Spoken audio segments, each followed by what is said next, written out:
Dadaling ka na namin sa huling antungan mo. Kagaya ng kahilingan mo.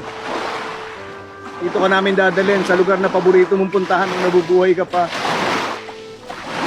Para tuwing pupunta kami dito, hindi kalungkutan ang mararamdaman namin, kundi yung masasayang araw na magkakasama tayo.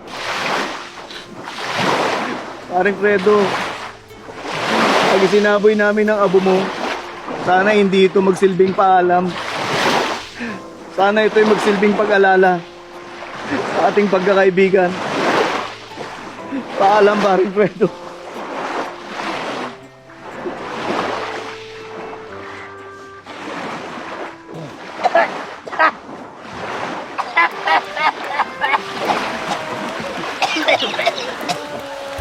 Hoy! Baka walang iya kayo! Bakit dito din sinabi yung abo? Ha?